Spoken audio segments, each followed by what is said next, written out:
welcome to the GSMC Book Review Podcast, brought to you by the GSMC Entertainment Network. I am your host, Sarah. It is a gloomy, rainy day here, and I'm just seeing that the humidity is lovely. That's fun. I have a great show for you today. I'm bringing you another author interview. Looking forward to sharing that with you. As I do at the beginning of every show, I would like to ask you to please like, follow, subscribe on whatever platform you are listening to or watching this episode on. That really does help us out. Also, if you would like to support the show in other ways, you can do so by leaving a tip or a donation at gsmcpodcast.info. That also really helps not just the show, but also the network. If you would like to be a little more interactive when you do that and you want to leave a comment with your tip or donation, I will be happy to read that comment on the next episode. I can answer it. If you have questions, I can answer questions, comments about interviews, books you've read, etc. Love hearing from listeners. So if you want to support the show in a different way, you can leave a comment along with your tip or donation at gsmcpodcast.info. And I thank you, as always, for every any amount, whatever it is, of support that you give and have given throughout the life of this podcast. Thank you so much.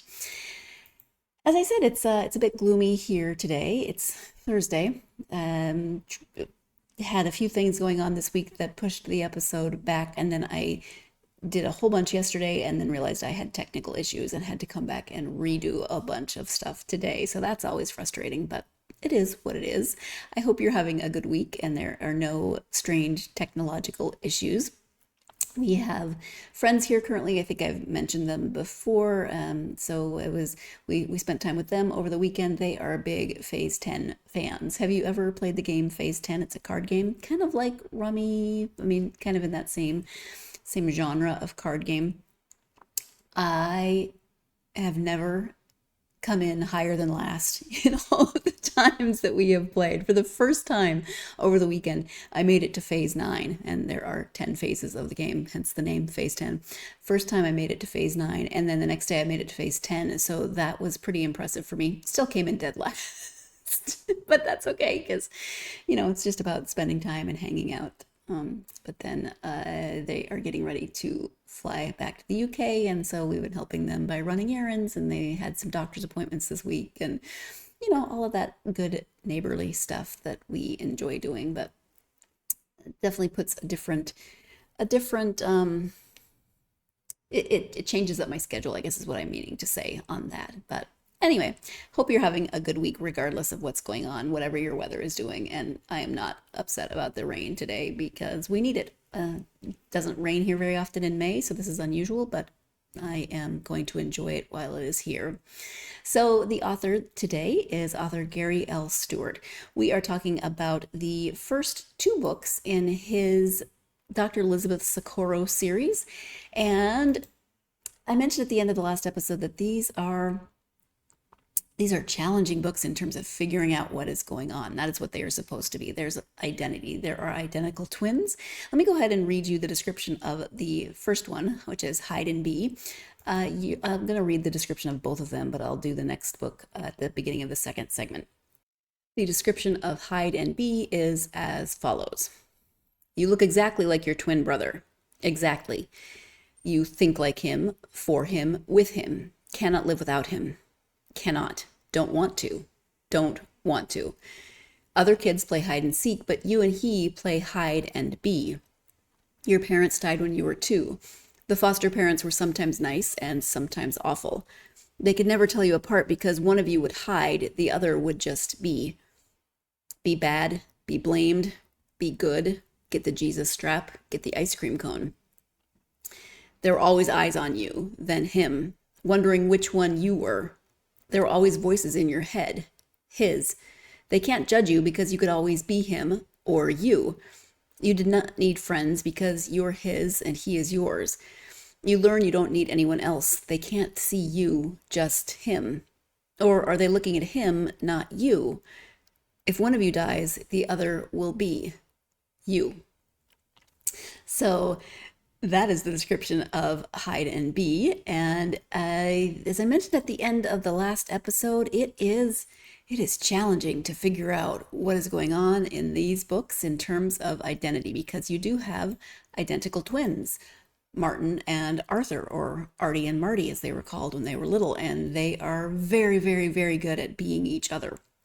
Not just the kind of silly twin tricks that you read about or see in movies. This is another level, and you're spending the entire first two books in various circumstances trying to figure out which twin's point of view are we getting here, which twin did the supposed crime that each of them are accused of committing. The book starts, Hide and Be starts with trying to identify, do they even have the right twin that they have arrested? They have an identity hearing, and Gary's going to talk more about that. But these are legal thrillers, psychological thrillers, but there's just they're I would just call them a big giant puzzle of trying to figure out what is going on within these stories.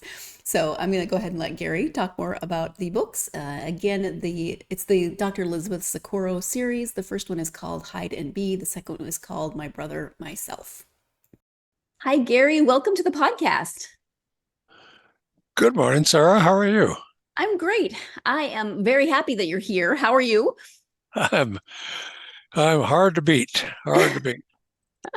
Well, good. Thank you so much for being here. I'm excited to talk to you about two books in a series. Before we get to the books, though, if you would take just a few minutes to share a little bit about yourself so my listeners can get to know you. Well, I'm young. I won't be 85 until 2 months from now. Good. So I've got a long time to write. For the bulk of my life, I was a trial lawyer. I haven't tried a case in 20 years. That's a good thing. Mm-hmm. At 85, you ought not to hang around courtrooms anymore. That's not for. I think I'm middle-aged. Courtrooms are for young people with lots of strengths and things that I just don't have anymore. But what I do now is I write about what I used to do in fiction and in nonfiction. I write 2 books simultaneously, 7 days a week. Okay. I write a fiction book and a nonfiction book. Some of my nonfiction takes a year or 2 to finish, but I can write a decent novel in 6 or 7 weeks. That's not true for the ones we're talking about today. That took a lot longer. But typically, that's what I do, is I use the nonfiction because it's research intensive to make my brain work, and I use fiction to make my wannabe everything work. Wonderful. It sounds like you found a good system that works for you. It does. It really does. Perfect. Well, the books that we're talking about today are the first 2 books in a series featuring Dr. Lisbeth Socorro. They can be read as standalones, though, I would say, but they are definitely connected. So the first one is called Hide and Be. Let's start there. Can you give an overview of Hide and Be? Sure. Hide and Be is a story about 2 identical twins. And every time I say that around people who know what identical twins are, they say, well, there's not 2, Gary, they're just twins. Right. So I get corrected by that for that a lot. But twins are the subject of thousands upon thousands of books and hundreds of thousands of scientific and genetic research. And the reason for that is that you can rely on the data that you find, the science that you discover about twins. They're the most studied things other than climate change. That's going to put twins into second place, I think, in a few years. But otherwise, twins are just fascinating to everybody. They're fascinating to know, to hang around with. So when I started this book, it was more than 20 years ago. These 2 books have always been 1 book. I only cut them in 2 this time and made 2 books because otherwise I'd have an 800-page book and nobody would buy it. And even those that borrowed it wouldn't read it. 800 pages is just ridiculous. So I cut it in two, and then I took 100 pages out of each one. Now I've got two 300-page novels, which I see as one. It was always one. I never really separated it. Dr. Lisbeth Socorro is an experiment for me. Okay. These are my 22nd and 23rd books that I've published and are in print and available on Amazon. But they're very, very different. And that's because these books tell the story about twins as though there were twins. What's hidden behind that is what Dr. Elizabeth Socorro discovers. Because for much of the book, the reader will believe that there are twins. But what happens to the reader? Where's the tension if that's not there? What happens if the twins are no longer twins? One of them is a singleton. Which one? Mm-hmm.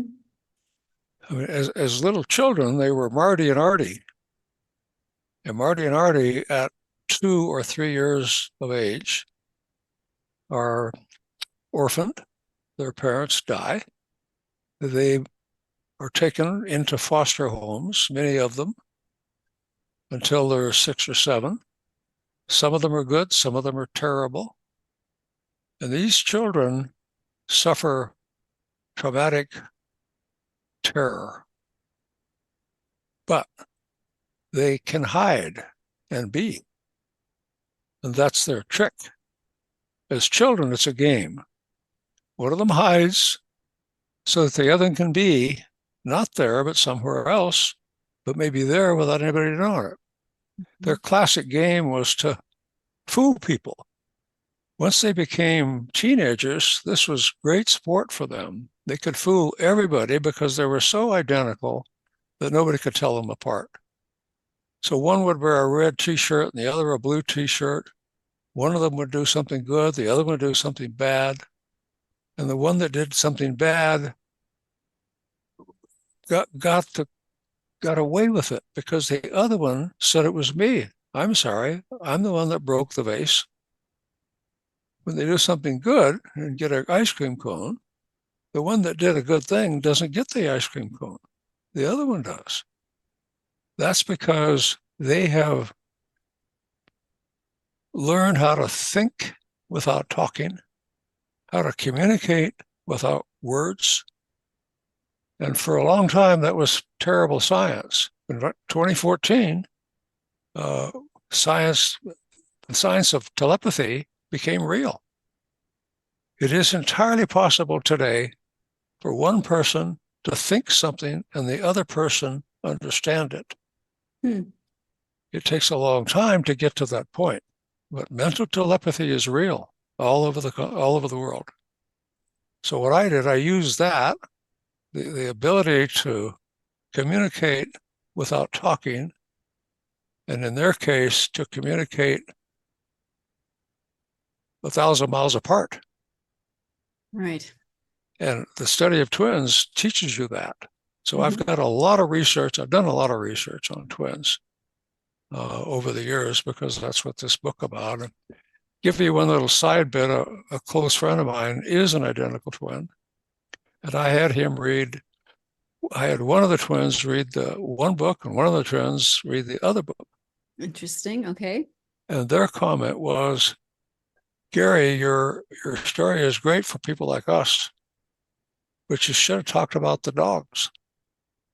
The dogs could always tell us apart. Our parents couldn't. Our friends couldn't. But the dogs can. And so they have a lot of fun charting my book about how could you talk about twins without dogs. So, but what happens here is the other half of my life. I spent a lot of time trying big cases hard cases, serious case over months and months at a time in federal courts and state courts in the western part of our country. And in the courtroom, the identity of the defendant, whoever is on trial, that identity has to be established early in the case so that the judge knows that the defendant who's in the dock in England or at the defense table in America is the same person that's been indicted or charged. So this book starts out when the twins are in their middle 20s. At least that's what the reader thinks. Mm-hmm. The reader gets this story about halfway through book one. I keep it hidden until then. But what happens is the judge takes the bench and says to the two lawyers, the prosecutor for the state and the defense lawyer for the defendant sitting next to him, he says, I've got a thin little file here. I've only got 2 pieces of paper. I've been told by the presiding judge to conduct an identity hearing. I don't even know what one is. So, Mr. Prosecutor, help me out here. Why do we need an identity hearing? And the prosecutor said, well, Your Honor, we indicted the defendant. We charged him. We talked about witnesses in the case, but we never saw him. And we still haven't seen him. I don't know who the guy sitting over there at the defense table is. We need to have an identity hearing. The judge says to the other lawyer, who's that sitting next to you in the dark blue suit? Well, I'm not sure, Your Honor. I'm a public defender. I was appointed to represent this man. He's my client. But I'm not sure who he is. That thesis, that underlying problem carries for 2 long books all the way through. Nobody ever gets it right. And the reader keeps trying and trying. Mm-hmm. Because most books are written, of course, in first-person POV or in third person or in some combination.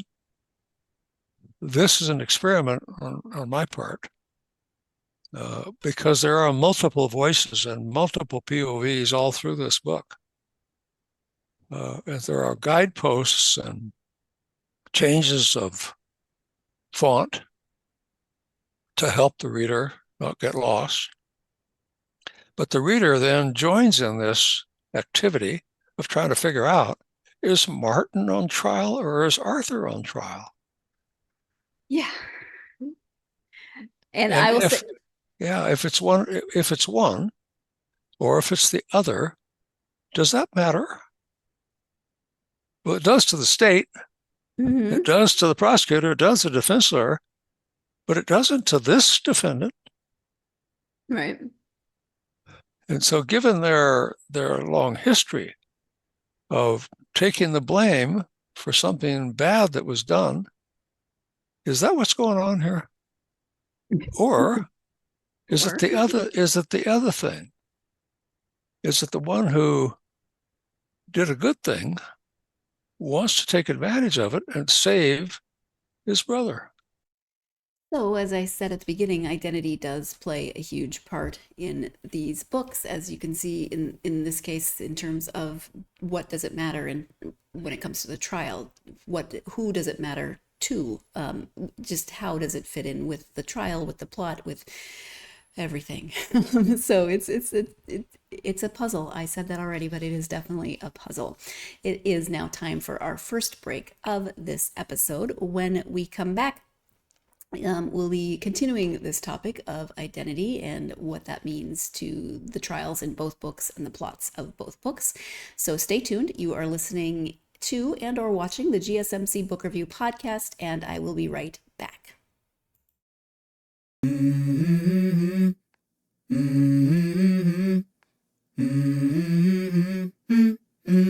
Let's go. I wake up to a little bit of drool on my pillow, feel like it's gonna be a bad day. Yeah, I'm tired of shit, and the coffee ain't hit yet, damn, ain't that great. I don't wanna go to work cause my boss is a jerk and I'm not even that paid.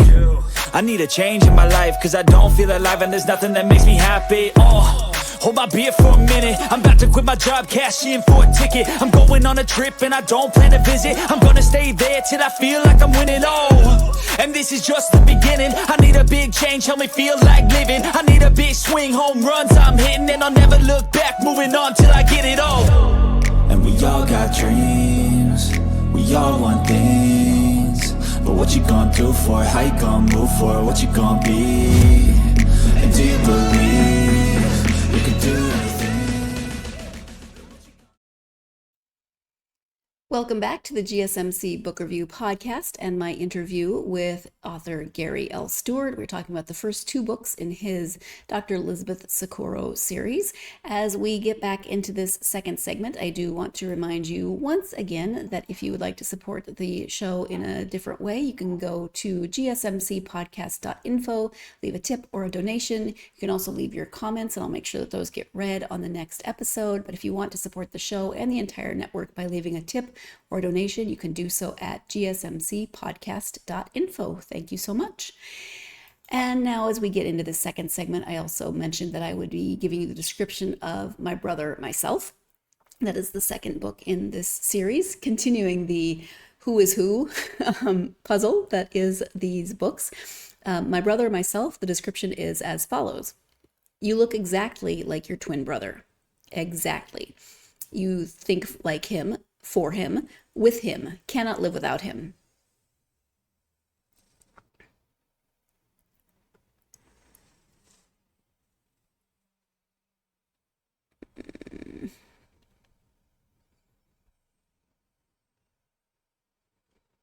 Hold on, that's not the right one.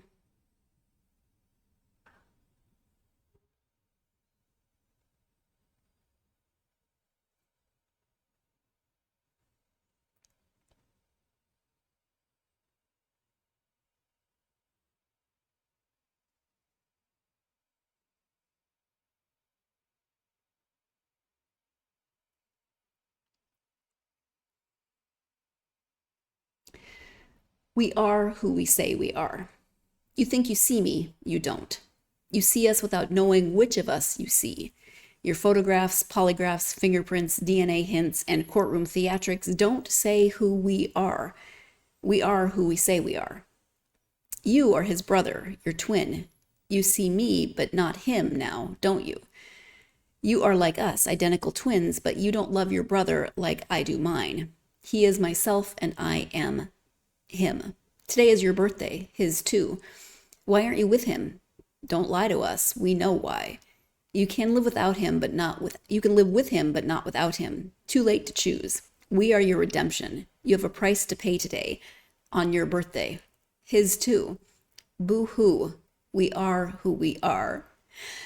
And so again, you've got that crazy sense of who is who and what is going on. And in this, in addition to everything that happened in the first book, now there are a series of murders. We have an FBI team that is investigating because there are 3 murders in 3 different states, all one half of a set of identical male twins on their birthday. They've been shot or they've been killed on their birthday. And is it Marty? Is it Artie? Is it both of them? Is it neither of them? Is one of them dead? You're still trying to figure out the puzzle. So that is the second book description. Let's go ahead now and get back to the interview with Gary. So what's the motive? So once you get past identity, then you have to deal with motive. And once you get past motive, you have to deal with consequence. And once you get past consequence, you have to get to justice. So I go through 2 separate trials, one in each book, with Dr. Lisbeth Socorro sort of being the off-screen referee. Because she gets close, very, very close, to identifying, in the first case, the defendant. And she thinks she's got it all wrapped up by the time book 1 ends, when she gets a phone call. And the phone call says, the Cheshire twins are back, or at least one of them is. Can you help us?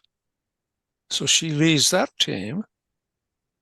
And I did that because lawyers and judges too often take the lead. And here, the real issue is who's on the witness stand Mm-hmm.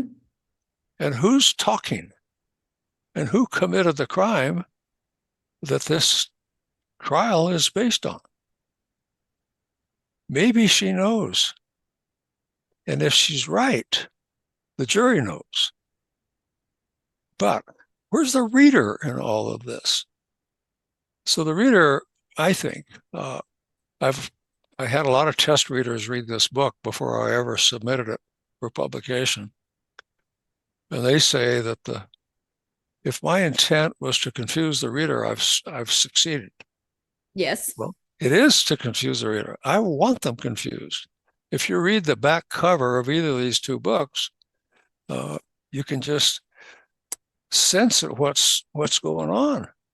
And then the back cover says, "We are who we say we are. You think you see me. You don't. You see us without knowing which of us you see. Don't tell me about your photographs or polygraphs or fingerprints or DNA hints or courtroom theatrics. That doesn't say we are. We say who we are." And the reader can buy into that because it's real. We all go through this kind of thing. Maybe it's dissociative identity disorder. Maybe not. That's one way to look at it. But the other way is to try to figure out, if you're the reader, as the book moves forward, which one? Is it Marty talking or is it Artie talking? And then the reader sees, by turning the page, wait a minute, here's a different voice. And then come the girlfriend for one and the girlfriend for the other. Which one were they sleeping with last week? Mm-hmm. Is there doubt in their minds? No, they know. But of course, they don't. Yeah. Pretty soon you get to another phase of the book, and then you get to a body that gets located in California, actually died in Maine, but the bones are taken to California. So that changes the whole perspective. And the reader now is either disgusted and shuts the book and goes away, or says, I'm going to solve this. This guy, Gary Stewart, must be a nutcase. So I'm just going to follow along and see what happens. And so I'm getting, I think, really good reviews, except for people who don't get into this world. This isn't a paranormal word. This isn't science fiction. This is good. This is good science. But for some people, they just can't do this. I mean, I changed this book when The Woman in the Window came out. And I read the book and then watched the movie. And I thought, wow, how about Marty and Artie? Could they do this? Could they be the woman in the window? Because if you've read the book, you ultimately know that there never was a woman or a window.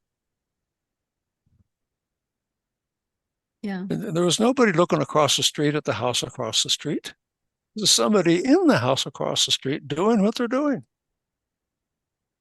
So I've used that process of getting the reader out of the bind of chronology. Things are happening in current time at the front of the book, and 20 years ago in the middle of the book, and then back to current time in two different places with the constant theme. Who's on trial? Who did it? Why did they do it? Why didn't these two women figure it out? I mean, how could you fool somebody that much? And so the women that read the book have a different perspective of the men that read the book. And those are my test readers. Because they helped me write this book. A lot of people did. And some of them, my wife, for example, wondered whether I was going out of my mind.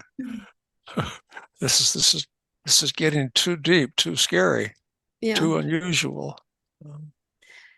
I'll tell you where the book is. The book is doing well in London because I did a podcast there, and the two guys did the podcast, and they look a lot alike. I don't know whether they were twins or not, but they love this story and they love this book. And now I think my best market, it's only been out for 2 months now, 3 months now, but it's selling in London. So interesting. I would never have guessed that. Yeah. You just never know. You can't, no. So the reader remains confused. They're trying to figure out who is speaking, who is on trial, who is this, who, right? Yeah. So for you as the author, and you did 2 books, originally about 800 pages, how did you keep it all straight? What was your process for knowing who was, and even asking this question by saying who is talking is complicated, but how did you keep it straight from the writing perspective? Actually, I made the mistake, not the mistake, I made mistakes scores of times, 50, 60 times. I thought I was writing about Marty, and it wasn't. I was writing about Artie. This is Artie's scene, not Martin's scene. So I took that as a good thing. When I can't keep track of where I am in the book, I have to stop. You can't keep track. How am I supposed to keep track? That's right. Exactly. All right. See? So people who want simplicity and straightforward books, this is not for them. Yep. But this is for people who are curious about all these important questions, like why am I who I am? How did I get to be? Is it pure genetics? Well, of course, any scientist or physician can tell you, no, it's not pure genetic. Your genetic code and all of your markers are influenced by the environment you live in. And when your environment is troubled or changes, if you lose somebody close to you and you suffer a traumatic wound, then what happens? Well, in the old days, the three faces of Eve, those are not twins. In that's where dissociative identity disorder was established. It's now a very common diagnosis. It's the best guess is between 3 and 5% of American citizens today are victims of dissociative identity disorder. It's a huge body of people out there. They live relatively normal lives. They're comfortable. They understand themselves, but they black out at something traumatic, something that scares them. And then they wake up and it's 3 days later. So here, the same kind of thing goes on, but not based on dissociative identity disorder. Here it's based on the way these children developed and the way the teenagers expanded their lives. They kissed the same girls half the time in high school because they could. Right. It was a joke. But it only gets serious, and I think a lot of readers, as they read the book, at least my test readers, wondered, what happens if what I'm reading about here is always the same person? And they're using their old game of hide and be to avoid or to succeed at something. And so the smarter reader, I don't mean that intellectually, I just mean some people are really good at figuring books out. And they can get to the reality of a book quicker than others. People that live very simple lives, as I was a cowboy for a long time, you can cure a lot of problems by getting on your horse and riding off by yourself and spending the afternoon climbing a mountain. Everything changes when you're by yourself.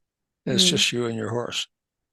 But if you're really busy and you have all kinds of things to do, then the trauma that affects people based on young experiences doesn't happen.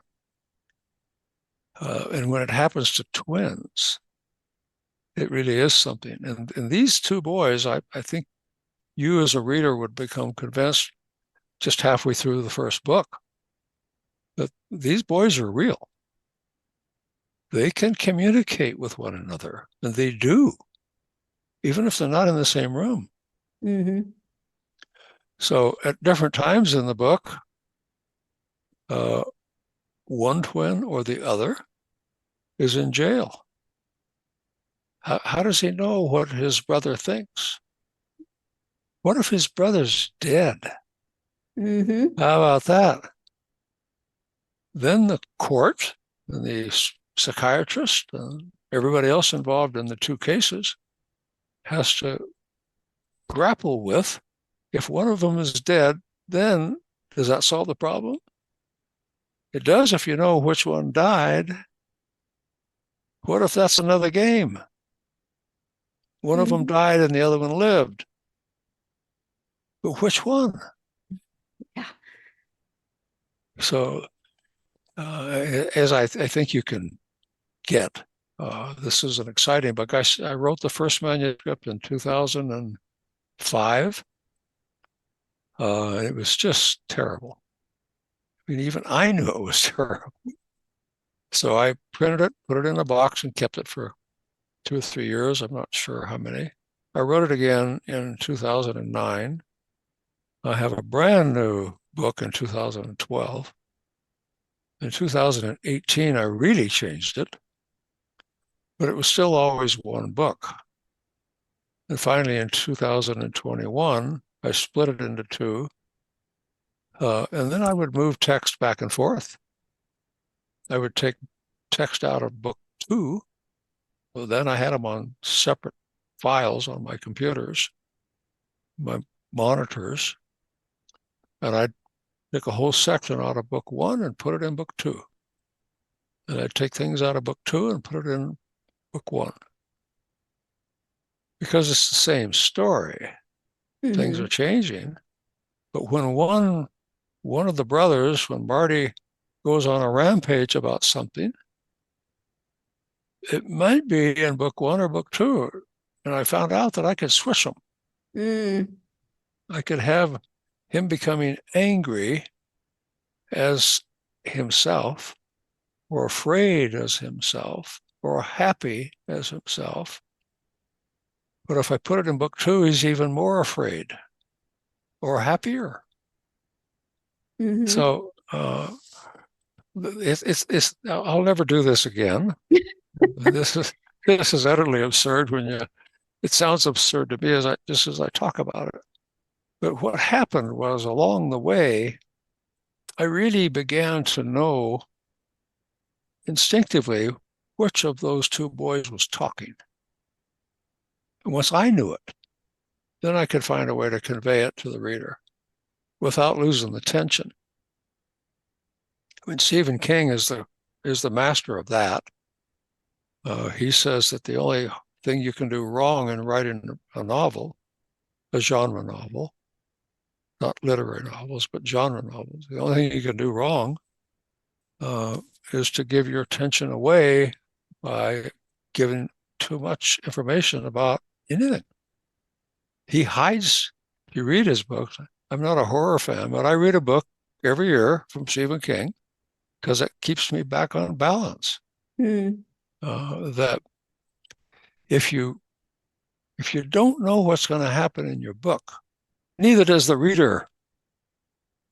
If you do know what's going to happen in your book, if you're an outliner and you outline the book, and let's say you've got 20 chapter outliner and you're on chapter 11, you're going to give something away in 11 that's going to tell the reader something when they get to chapter 15 that they shouldn't know. So Stephen King says, here's how you write a novel. get your keyboard, look at the screen, and type a sentence. That's it. Nothing else.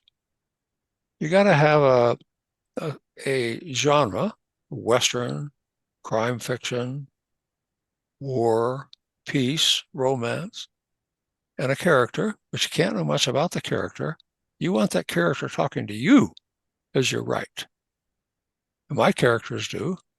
And every writer I know learns something by typing something and say, no, that's not John, that's Bill. And they change it. So that's the other thing that keeps me balanced. I've got a novel going and a nonfiction going, but I find pieces of that even swapping over every once in a while. And I'll put something into the wrong book, but it's an awful lot of fun. So that is one way to keep balanced, writing nonfiction and fiction at the same time. And of course, I love hearing how authors schedule and balance and do all of their writing stuff. And then I project my own thoughts and emotions onto that. And I wonder if that would keep me balanced or if it would just keep me confused. But it does sound like he's able to put some of the nonfiction research into the fiction at times, and that works out pretty well. So I can understand why there would be a balance, but I'm not sure that it would be my balance, but I'm not writing them, so it's all good. It is time for our second break of this podcast.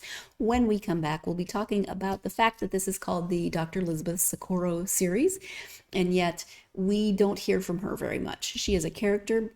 We do get her point of view occasionally, but especially in the first book, you get a lot of other points of view.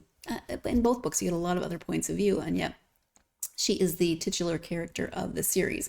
So we'll be finding out more about that. In the meantime, you are watching or listening to the GSMC Book Review Podcast, and I will be right back.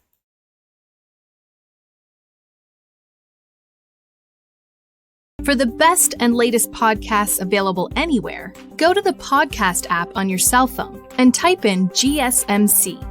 To access free content-rich podcasts on health and wellness, book reviews, sports, entertainment, relationships, social media, movies, technology, finance, and even weird news. Subscribe and download the GSMC Podcast Network's family of shows, available everywhere podcasts are found.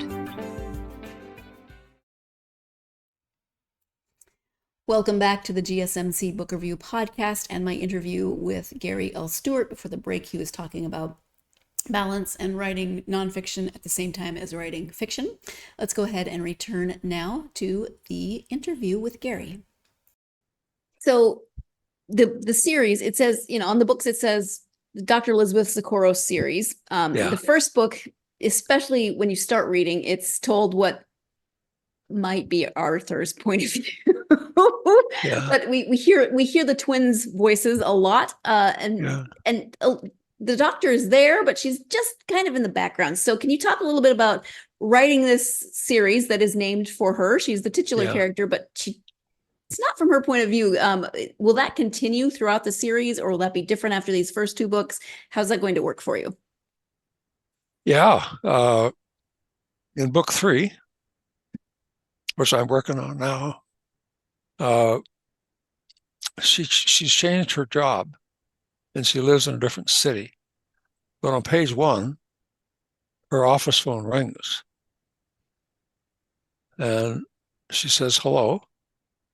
And the voice says, Dr. Socorro, remember me? That's all he says. Remember me? She thinks she does remember him.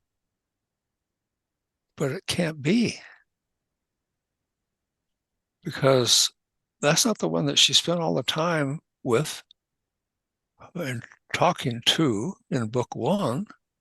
Those events, those interviews are clear in her mind. But why is it then when he says, remember me, she does remember? She remembers it's the other brother, the one she never met. Okay. So now I'm on a whole new path, because if they did both survive, then where was the other one during these trials? And are both trials wrong in identifying the one that they did identify? Because there's two identities that come out of the court process. A judge makes the decision. This is Martin Cheshire. That's largely because Dr. Socorro has convinced the judge, based on her research and her many, many interviews and her long effort, that it is Arthur Cheshire. He's on the witness stand. I know his bones were found in Mexico. At least that's what they thought down there. But he's on the stand, Judge, right now. Well, what if she's wrong? That's what book 3 is all about. Okay. And I won't get to book 4 till I get to book 4. So, Okay. Do you have an arc in mind for the number of books, or will you just keep writing as long as you keep finding stories? well, if I keep getting nonfiction titles to write, because that's I write biographies and memoirs about famous people on a commission basis, because I don't publish those books or sell them. The subject of a commission writing gets the book. I just write it. Mm-hmm. But I get paid in advance. And so it's always nice to do that. I don't have to rely on sales. And I never wrote for a living anyhow, fortunately. I've got some awfully good friends who are great writers, and they can't sell books. And I've written books I couldn't sell. The first version of this book, I could not have sold. So when I get the book sitting over here that I just finished a couple of weeks ago is a book on evidence. It's a serious lawyer book on evidence and how evidence is admitted in court and rejected, and the importance of it. I did it partly because of the trials of the century that are going on right now with Donald Trump. Mm-hmm. Are those what trials are really all about? They absolutely are. But the focus in those trials isn't Donald Trump. That's what the media says. The focus is the evidence. What is the evidence in the case? That's what the jury is going to make their decision on. They might be influenced if they like or don't like the person on trial. But juries are really good at focusing on the evidence. That's what they do in the jury room when the trial is over with. I've interviewed, I don't know, 50 or 60 juries after the trial was over with and the decision is made. The other lawyer and I typically go back into the jury room when it's all over with. The jury's been dismissed, the case is resolved.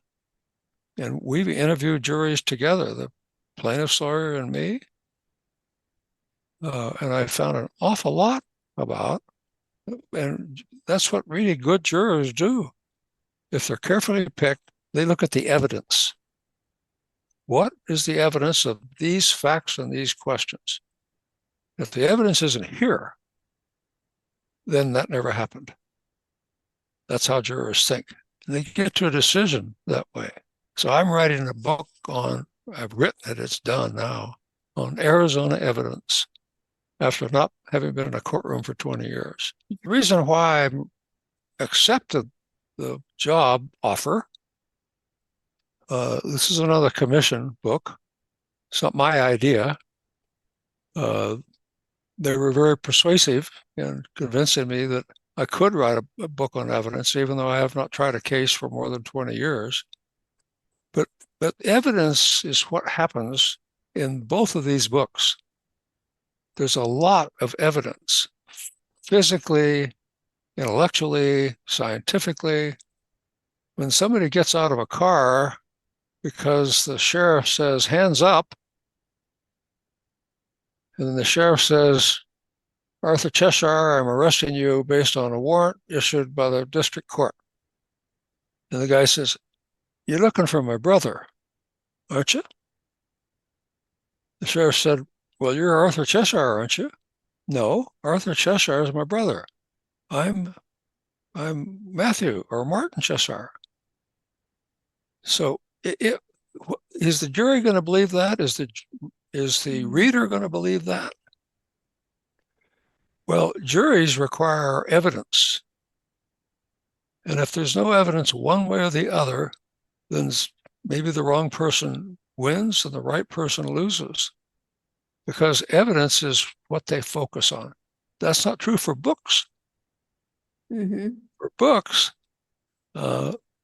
readers accept the ending. They don't sit like jurors. They're not looking for evidence. They don't have to make a decision. They can actually finish the book and not like it. I've done that a lot. Sure. So that's why I accepted the job to write a new book on evidence, limited to Arizona evidence. And so it'll come out in the spring, probably sometime. LexisNexis is going to publish the book, and it's their book. They own it now. Mm-hmm.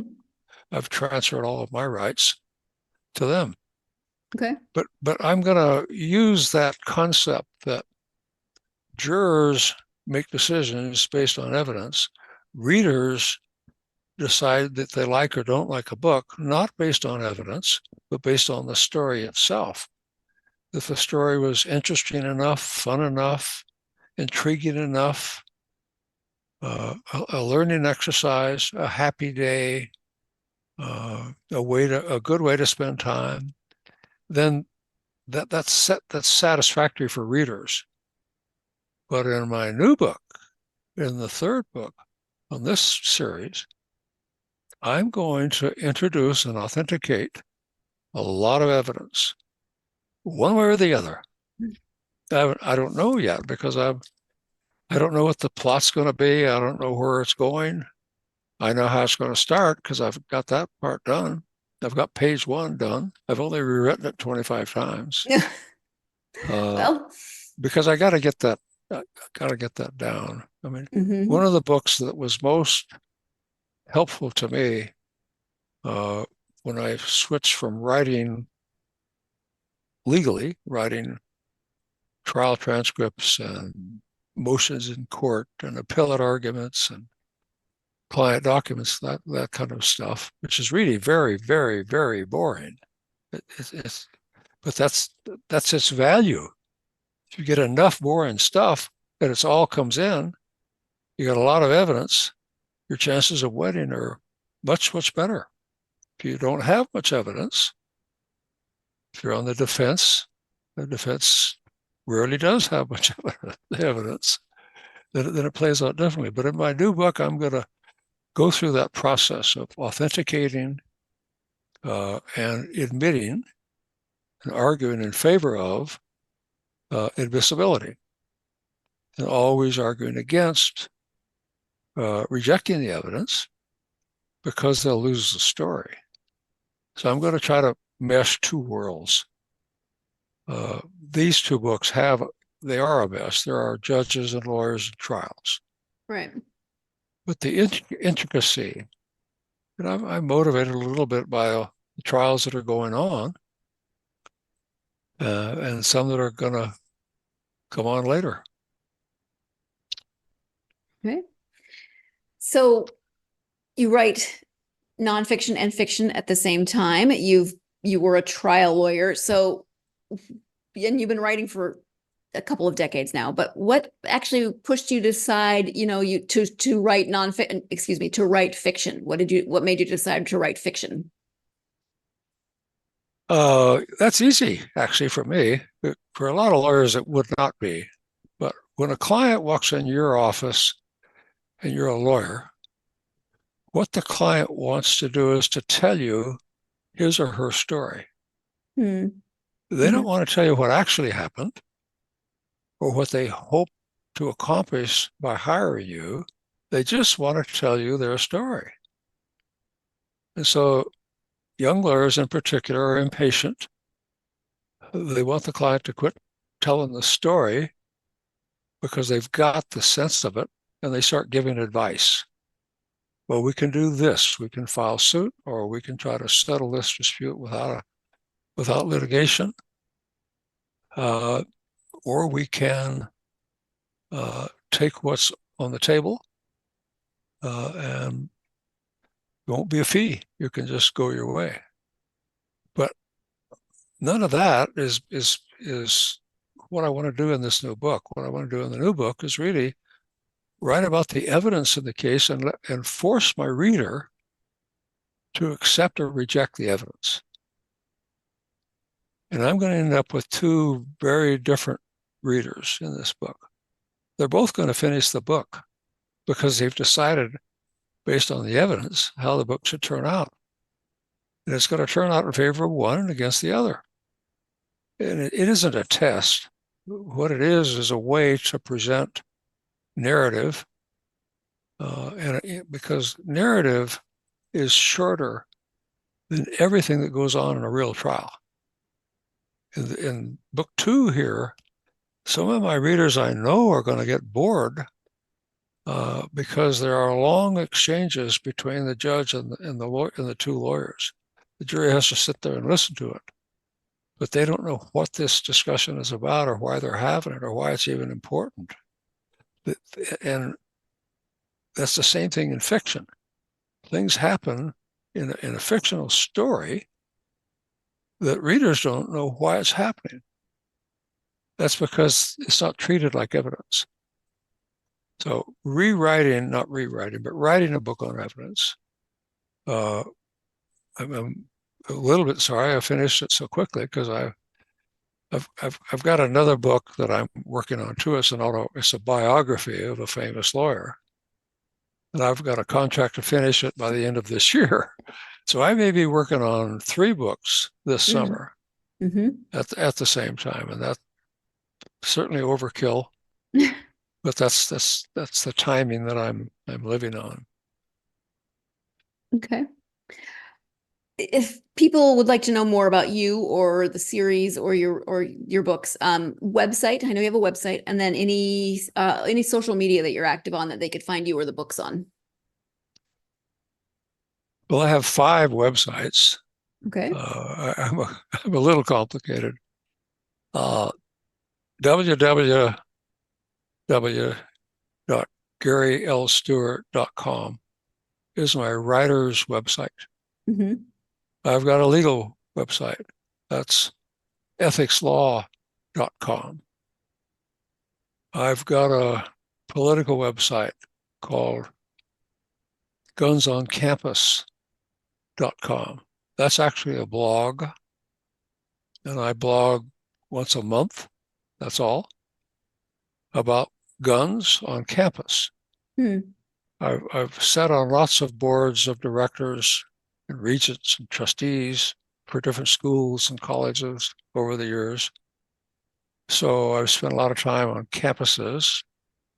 I've got a few degrees. So doing that gets down to my gut, my instinct to protect students and faculty against guns. And so my blog is about famous gun cases. Columbine is one of the biggest and the best, because it was certainly the first serious high school massacre. Yeah. And while it's an overly simplistic concept, it would not have happened but for the presence of a gun. So when you get to the Second Amendment and you make an eloquent argument, it may not have been eloquent when I made it, but people have a right to have guns. They have a right to possess guns. They have a right to buy a gun. They have a right to own a gun. They have a right to use a gun. I'm not opposed to guns. I'm opposed to guns on campuses. And in lots of other environments, but my blog is focused very narrowly. I go through these gun shootings and try to accept the evidence, because in every one of those cases, there's a lot of evidence, and I talk about that. But I end up with a book. Can you imagine what would have happened if that guy had not had a gun. Right. Well, it changes the world if you look at it from that perspective. I think guns are a good thing for lots and lots of people. I'm a gun owner. I own 3 guns. I don't carry them around. And one of them is my favorite gun. I've never fired. I have no intention of firing it. It's my grandfather's gun. Mm-hmm. It was made in 1894. My dad told me that he fired it once or twice. And he got it when his dad died, my grandfather, and I got it from my dad when he died.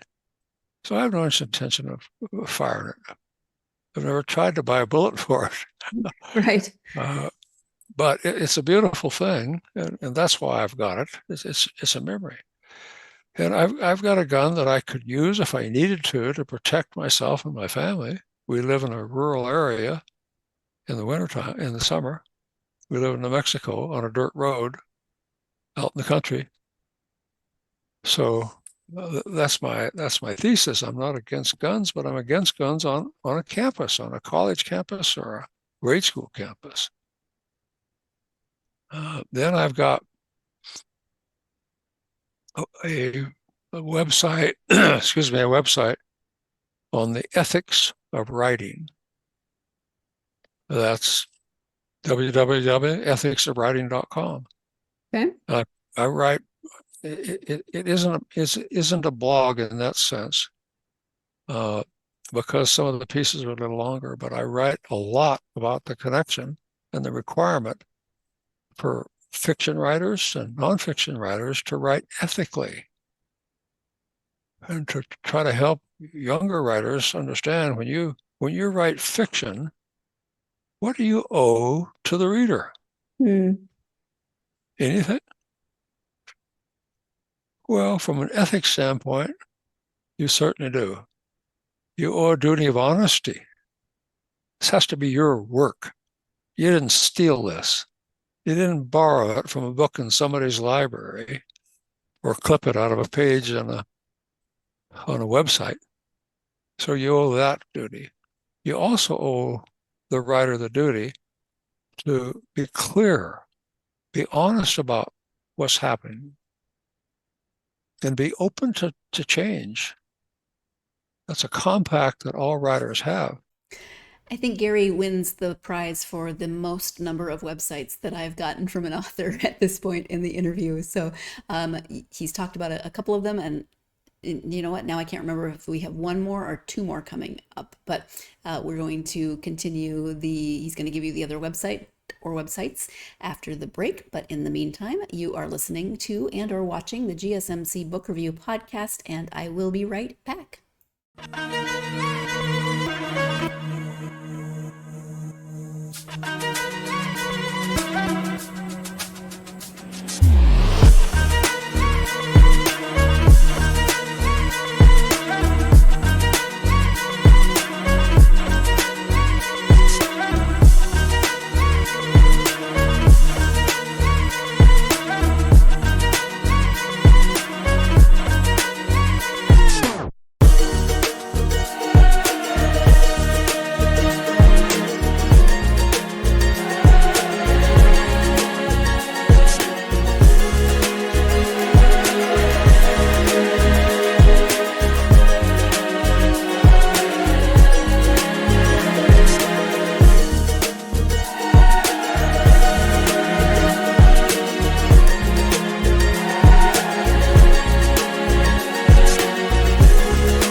Welcome back to the GSMC Book Review Podcast and the conclusion of my interview with author Gary L. Stuart. Let's go ahead and get back to that conversation.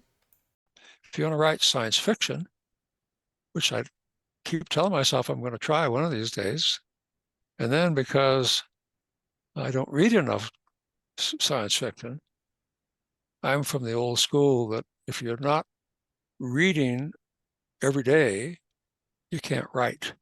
Mm-hmm. So I read books all the time. I've got 2 large rooms full of books, and I've read them all. And I've read at least half of all of Right. them. There's no sin in quitting a book halfway through if you've got everything you need or want or desire out of that book. And so, but I read a lot. I limit my writing to 4 or 5 hours a day. That's creative time. It's really hard to be creative 8 or 9 hours into the day. So I write half a day, and I write 7 days a week. And I write simultaneously, as I've told you, because that keeps me balanced, not for or against one side or the other. It's just balancing, because writing nonfiction is mostly research. Writing fiction is mostly makeup. I'll have to check and see what's the name of that river near Chicago? Mm-hmm. It's the Chicago River. Yeah, see. So I'll have to look that up. But because I was a lawyer for so long, and I was in a very large law firm, a lot of my research was done by others, but the important stuff I researched myself. I had the benefit of having a mentor, one of the senior partners in that firm, say, don't rely on others' research. You're going to have a lot of lawyers working for you if you go where I think you're going to go. And then you have to trust them. But if it's critical, do your own research. So I do that. That's more than you ask about. Websites, to give the websites, do you have any social media? Well, I've got a Facebook page, but I don't use it.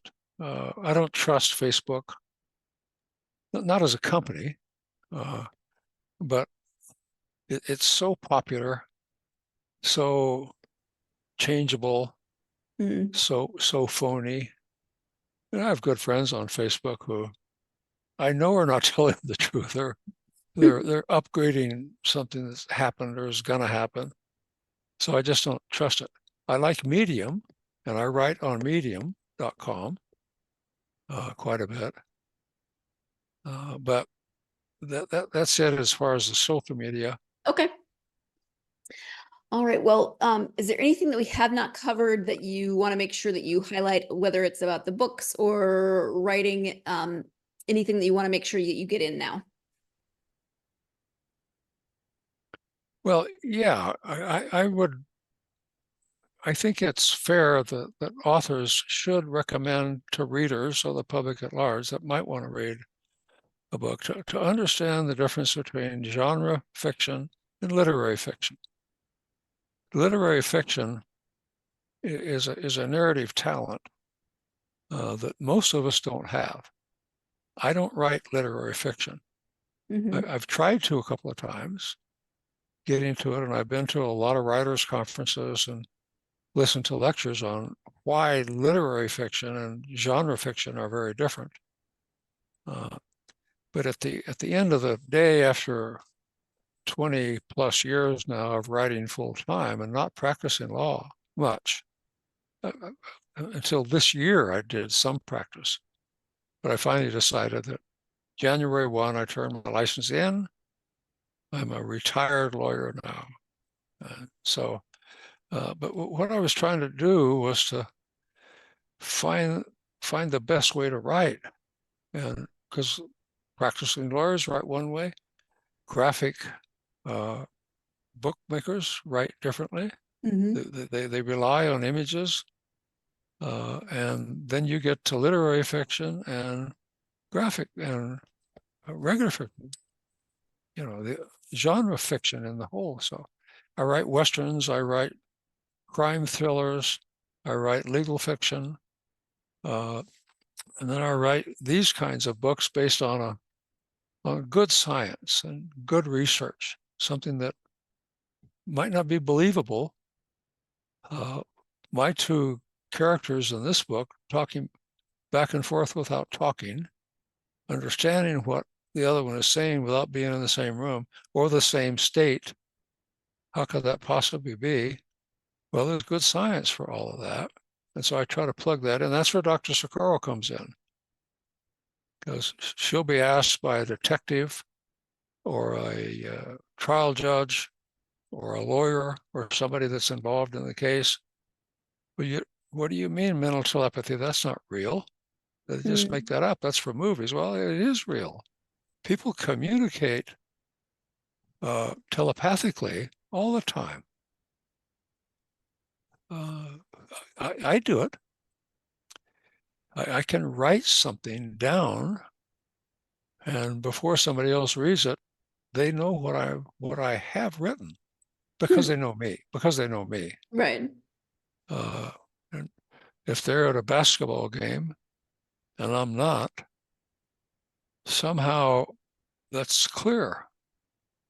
Even though I didn't say I wasn't going to be at the game, it's clear. Looking around, if they don't see me, they think, well, sure, he's not here. That's why. But telepathy is real, and people use it all the time within families, within groups, close associates. They'll come up with the same idea about the same time and communicate about it. So the thing I would recommend to anybody that's going to write a novel is to read Noah Luckman's book called The First 5 Pages. His thesis is that if you haven't hooked your reader, in that first 5 pages, you're going to lose them somewhere. We all read the first 5 pages of a book and wonder, should I keep going? Because it's just so bland. If you read the book, at the end of the book, he said, okay, I lied about the title. It's not the first 5 pages. It's the first page. You better rewrite that over and over and over and over and over again and know that it says what you want it to say, which is to create enough curiosity and enough tension to read page 2. And page 2 has to work, do the same job that page 1 did, but has to work twice as hard. Because now the reader's already formed some instinct, some little small sense on page 1.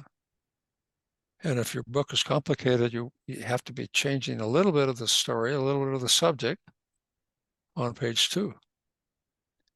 But it's a pretty thin book. It's available everywhere. And then the other book, of course, is Stephen King's famous book on writing. And that's a teacher's manual. It's more complicated than Noah Luckman's book is. But it still is a magnificent way for somebody that thinks they want to try to write a book. It's not a short story, not a complaint, not a letter to the client telling them why you can't take the case. It's a story. And so hooking is done on those first few pages. And if not, you're not going to like the book yourself because it doesn't carry. It won't keep on going. That's what profluence is all about. Profluence is something that the writer does not do and can't do. It's not a way to write. It's not anything. Profluence is the sense that a reader gets that this book is going somewhere. It's moving along. It's going to get somewhere. That's profluence. And you can't build that into your book. You can't write it that way. But if the reader doesn't get that, that's what happens when the reader puts the book down. You see people in bookstores doing it all the time. They'll read the first page or two, particularly off the table at the front of the room, where the new bestsellers are hopefully out, and they'll read a page or two and then put it down. When you see a reader, that's one of my writing teachers told me 30 years ago, go to a bookstore sometime and just stand over, lean against the bench or something, and watch what people do with those books. If the cover doesn't work, they don't pick it up. If it does work, they look at the back. Mm-hmm. If that doesn't work, they put it back down. If both of those work, half of the people in the bookstore will just sort of lean back and read the first page, standing at the table. Well, if Yeah. they think they're going to read more than that, they'll move away and you can kind of follow them. Bookstores that have coffee houses in them are famous for that. And boy, when that happens, when you've got a good cover and a good back content, and a stranger reading 2 or 3 pages at the front end, and then buying the book, boy, that's a gift. That's a thank you to the hard work that goes into writing it, because it is hard work, but it's fun. It's a little like riding a horse. If you know how to ride a horse and you've got a good horse, boy, you can just turn your mind off, and everything happens with the horse and the environment and the weather and the wind and the noise and the bumps and everything that happens on horseback. I can't. I've never tried to. I use that in my westerns because they're about the horses that I've owned and ride, and so I use that horse as a way to tell a story or get to somewhere, which is what you have to do in all kinds of every book. You've got to get somewhere. In my case, I've got 5 westerns out, and that they're my horses. I don't know the story, but I know the horse, and I know what happens when you get a little irritated as the rider. The horse can feel that in a heartbeat. You're irritated at something, they know you're irritated, and they'll try to respond to it. They'll go faster or slower, or they'll throw the head back at you a little if you're being so quiet up there because you've just lost in some lawsuit you're trying. Then the horse reacts. My horses always did. Now I can ride, but if you're 85 and you're 5.5 feet off the ground, and something happens and you fall off or get bucked off, Yep. You're going to break something. Every doctor in the world will tell you you're going to break something. Yep. Maybe just a finger, maybe your wrist, but you're going to break something. So it might be your head. So I don't ride anymore, but I go on rides with my friends and I sit on the porch and wait for them to come back. Then we tell stories, and I tell stories about how my ride went that day without riding. It's a lot of fun. Well, Gary, I want to say thank you for taking the time to talk to me about these first 2 books, and the craziness that is those first 2 books, but also for talking to me about writing and everything else. Thank you so much. Oh, you're welcome. Thanks for talking to me, and I'll watch the podcast and your other podcasts too. Well, thank you. I appreciate that. So thank you once again to Gary for joining me to talk about the puzzle that is the Dr. Lisbeth Socorro series, these first 2 books in the series. I kept thinking while I was in the interview and listening to Gary that he looks nothing like, and also very much like my dad's dad, and my dad's cousin. He looks nothing like any of them, and yet he looks like all 3 of them kind of combined. It's very interesting. So we're not related as far as I know, but he definitely could be a member of my family somewhere in there in terms of what he looks like. So that was kind of interesting and nice to see that resemblance. But if you are a fan of legal thrillers, if you're a fan of psychological thrillers, then you might want to check out these first 2 books, Hide and Be and My Brother and Myself in the Dr. Lisbeth Socorro series. Or maybe you like puzzles. Maybe you really like those books that make you think and try to figure out what is going on. Maybe you're one of those people that's really good at figuring out what's going on and you want to see if you can figure it out in these books. Then you should definitely check out. They're both of them are currently available. There is a third one coming that's going to give us more twists and turns, but the first two are available. So definitely check those out if this sounds like something that you are interested in. I hope that you will also join me for my next interview when I will be speaking to author Aurora Asher, as you see there. We are switching to fantasy again this time with this interview. It is the first book in a new series, Sanctuary of the Shadow. There is also some identity issues in this one because there is a main character who has absolutely no idea who he is or what he is. There's major memory loss and some reasons behind that we have to figure out. So I am looking forward to speaking with Aurora, and I hope that you will join me for that interview. In the meantime, I hope that your week has been going well. I hope that you've had no weird technological issues like I have had. And but even if you have, I hope that you've been able to sort through them without throwing said technological device out a window, which sometimes I feel like doing. I've never done it, but I've felt like doing that at times.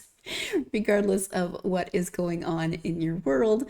Thank you for tuning into this podcast. I greatly appreciate it. I ask you again to like, follow, subscribe on whatever platform you are listening to or watching this podcast on. And if you are so inclined, leave a review. It can be simple. It can be complicated. It doesn't really have to be complicated. It can be simple. But just like your favorite authors, if you enjoy their book, you should leave them a review. It really helps the algorithm. Same here. If you enjoy this podcast, please leave a review. It does help the algorithm, helps get the podcast out to more readers. And I greatly appreciate all of that. You can also find the podcast and by extension me on social media. We are on Facebook, X, Instagram, and TikTok. As always, I love hearing from listeners. So come find me on social media. Let me know what you've been reading, what books from the authors I've talked to you've read, all of those questions that I love hearing the answers to. So it's almost the end of the week. I hope you've got something fun planned for the weekend, but regardless of those plans, I hope that you have plenty of time to get yourself lost in plenty of good books. Thanks, and I'll talk to you next time.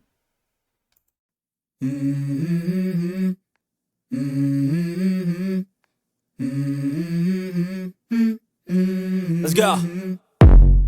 I wake up to a little bit of drool on my pillow, feel like it's gonna be a bad day. Yeah, I'm tired of shit, and the coffee ain't hit yet, damn ain't that great. I don't wanna go to